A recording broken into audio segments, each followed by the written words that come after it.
नमस्कार, स्वागत है आप सभी का मालवी एकेडमी के इस यूट्यूब प्लेटफॉर्म पे। तो आज हम 30 तारीख के फर्स्ट शिफ्ट में होने वाले ज्योग्राफी के एग्ज़ाम के लिए आपके साथ जुड़ चुके हैं। अब आपके मन में ये चिंताएं होगी या आपके मन में ये भावनाएं उद्वेलित कर रही होगी कि सर आज क्या हुआ, पेपर कैसा रहा, पैटर्न में क्या कोई बदलाव आया, क्या किसी तरह का कोई ऐसा क्वेश्चन आया जिस पे थोड़ी सी फोकस किया जाए, थोड़ा सा सोचा जाए। हालांकि हुआ है, एक क्वेश्चन ऐसा दिखा है, लेकिन उससे घबराने की बात नहीं है। वह जो है आपका मानक नहीं है, वह स्टैंडर्ड नहीं है और वैसा कोई क्वेश्चन फर्दर आपको नहीं दिखने वाला है, तो परेशान होने की बिल्कुल बात नहीं है। वो क्वेश्चन की भी बात करेंगे जो क्वेश्चन थोड़ा सा लगा कि ये आउट ऑफ सिलेबस है। कोई किसी लोगों ने कहा कि सर ये बुक में तो नहीं है, बट वो बहुत ईजी था और आप पढ़े हुए थे, उसी के से रिलेट करके, उसी से जोड़ करके पूछ लिया गया। तो आज अगर पेपर में देखें ज्योग्राफी में, तो यहाँ पर सबसे पहले ट्रांसपोर्ट एंड कम्युनिकेशन चैप्टर से यहाँ आपको ट्रांस कनेडियन रेलवे से एक पैसेज दिया। ये यहाँ पर नहीं, ट्रांस कनेडियन से आप देखोगे ये अरेंजमेंट वाले क्वेश्चन थे। अरेंजमेंट में आपको जो है मॉन्ट्रियल दिया था, ओटावा दिया था, वैंकूवर दिया था, सेंट पीटर्सबर्ग दिया था, कैलगरी दिया था और इसको कह रहा था कि ये नॉर्थ से या ईस्ट टू वेस्ट सजा दीजिए या वेस्ट टू ईस्ट सजा दीजिए। तो ये तो पहले से ही प्रेडिक्टेबल क्वेश्चन था कि ऐसा तो क्वेश्चन आना ही है, ऐसा कई बार पूछ चुका है। अभी देखो 3 तारीख को जिनका एग्जाम है, ये लगातार सीक्वेंस रिपीट कर रहा है। ट्रांस साइबेरियन 2 बार पूछ चुका और आज तक ट्रांस कनेडियन भी 2 बार पूछ चुका। इन सबको तो ध्यान में रखना ही। साथ में जो मैंने आपको बताया था कि पीके साहब एफबी चला रहे हैं और रोटो से यानी टोटो से जो है मेलबोर्न जा रहे हैं। ये तो यहाँ पर आपको एकदम अच्छे से ध्यान रखना है। ट्रांस ऑस्ट्रेलियाई की हम बात कर रहे हैं। ट्रांस ऑस्ट्रेलियाई में मेलबोर्न से, ये पर्थ से लेकर के और सिडनी तक के पूरी कहानी हमने बताई है, उसको आप ध्यान में रखोगे। फिर ट्रांस कनेडियन और ट्रांस साइबेरियन तो आपको याद है। फिर और क्वेश्चन देखो क्या पूछा, बिग इंच पाइपलाइन से क्वेश्चन पूछा था और ये 4 ऑप्शन दिए थे। बिग इंच पाइपलाइन कहाँ पर स्थित है? कई बार बिग इंच पाइपलाइन की चर्चा हुई है, बिग ट्रंक रूट की चर्चा हुई है। बिग इंच पाइपलाइन ये गल्फ ऑफ मैक्सिको में है, जो पेट्रोलियम के लिए जाना जाता है। फिर इंटरनेशनल ट्रेड चैप्टर से आप देखो बार्टर सिस्टम से क्वेश्चन पूछा। बार्टर सिस्टम क्या होता है? बहुत आसान क्वेश्चन था, वस्तु विनिमय प्रणाली।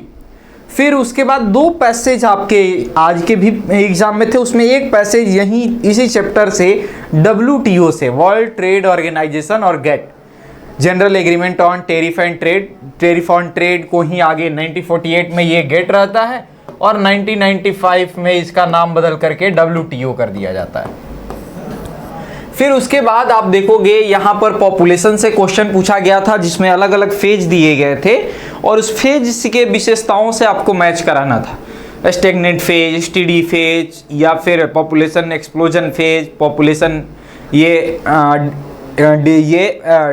पॉपुलेशन जो है इंक्रीजिंग विद डिक्रीजिंग रेट, ये अलग अलग ये आपको दिया और उससे आपको ये उसकी विशेषताओं से मैच कराना था।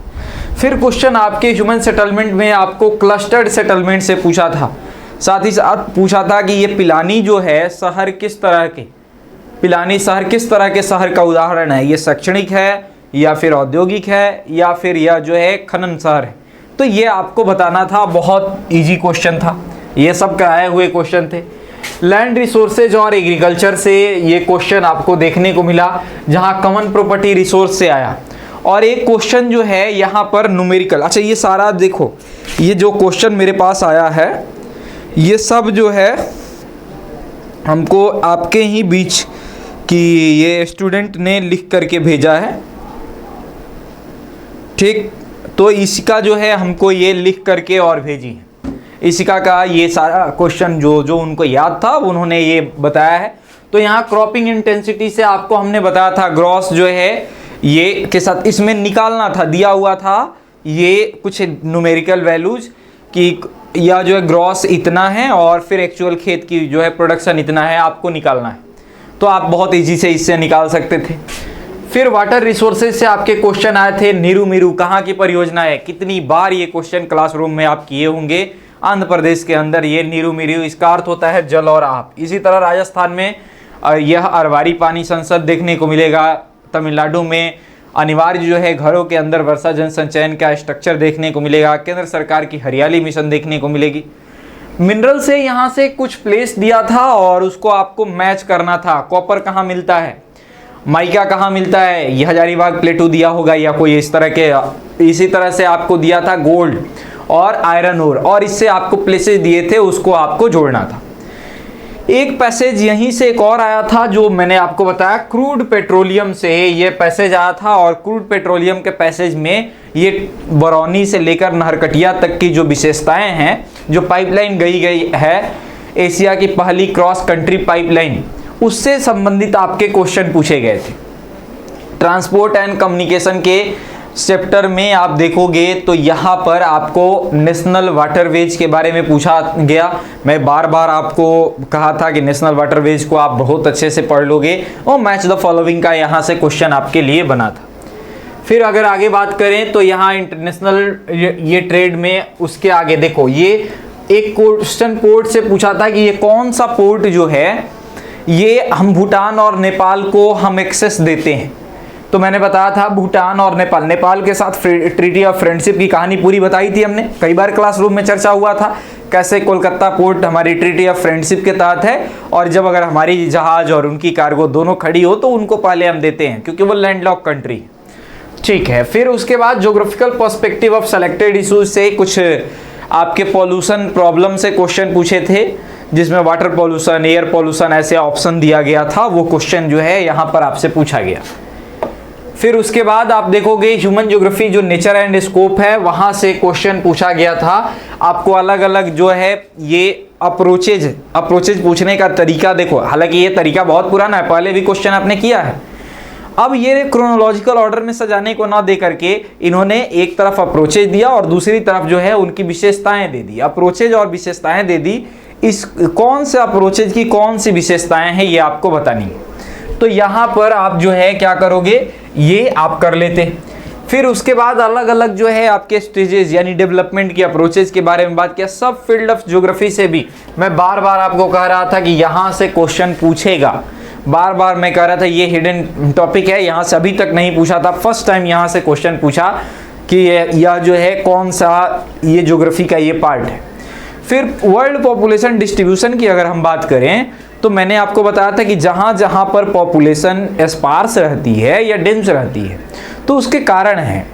जैसे अगर कटिंगा वाले क्षेत्र में आप देखोगे, कटिंगा जाम्बिया कॉपर बेल्ट में, तो वहाँ पर रहने लायक जगह नहीं, रहने लायक परिस्थिति नहीं है, एक्यूमेन नहीं है, लेकिन फिर भी वहाँ पर अधिक खनिजों का निकलने के कारण, माइनिंग होने के कारण से लोग रोजगार के तलाश में वहाँ जाकर रहते हैं।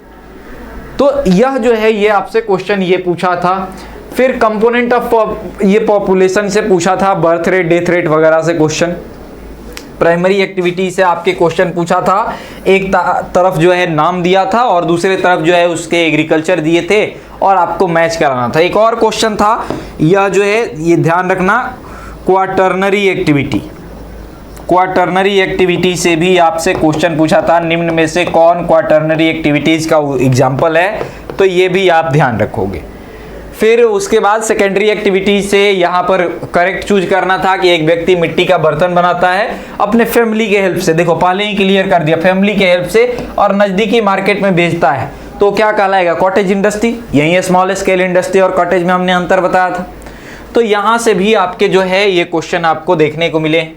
तो ये सारे क्वेश्चन तो आपको थे जो रेंज में थे। एक क्वेश्चन ऐसा पूछा जो लग रहा था कि सर यह जो है हमारे सिलेबस में नहीं है, हमारे बुक से बाहर पूछ दिया। क्वेश्चन क्या था, डैम दिया था, यहां पर डैम दिया था और यह जो है इसको अरेंज करने को पूछ दिया था। अब क्या पूरा डैम याद करें, नहीं, जरूरत ही नहीं।